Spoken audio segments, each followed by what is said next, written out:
તેમના ચમત્કારો વડે,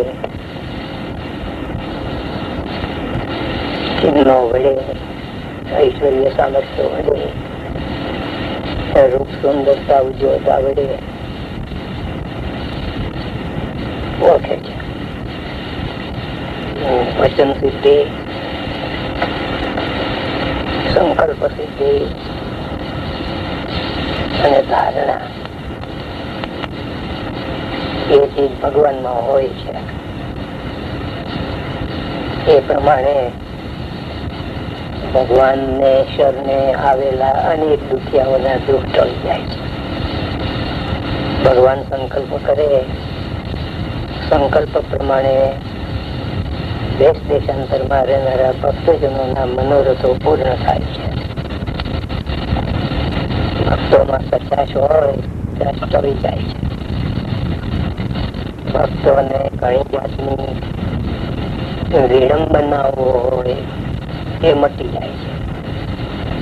ભક્ત સકામ હોય તેને ઘણા પ્રકારના મનોરથો પૂર્ણ કરવા હોય તો તે બધા મનોરથ ને ભગવાન દૂર રહ્યા થતા પણ પૂરા કરે છે.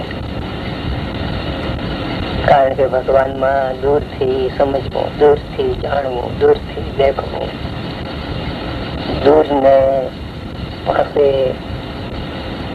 પોતાની નજીક હોય એવું કરી દેવું એનું મોટું સામર્થ્ય છે. એવા પ્રભુ બ્રહ્મલોકમાં રહે અને ત્યાં જેમ મુક્તોની સાથે આવરણ વિના હેતથી વર્તે છે, મુક્તોને રસબસરાજી કરે છે, તે એ જ ભગવાન પૃથ્વીમાં આવે ત્યારે પૃથ્વીના સેવક એવા માનવો, નરનારીઓ તેના જેવા થઈને તેની સાથે પણ રસરસ વર્તે છે, તેની સુખ સંપત્તિને વધારે છે, તેના આનંદના સાગર ઉછળાવે છે, તેના સ્વરૂપમાં બિરાજીને તેના હૃદયમાં રહીને તેને ઠંડક આપે છે, શાંતિ આપે છે, સુખિયા કરી દે છે, જીવન બહુ સારું બનાવી દે છે.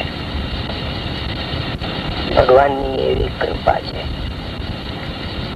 અને એ કૃપાને મેળવવા માટે ભક્તજનો તન વડે, મન વડે, ધન વડે, વસ્તુઓ વડે, ચીજો વડે, સારી સારી વિભૂતિઓ વડે ભગવાનને રાજી કરી લે છે.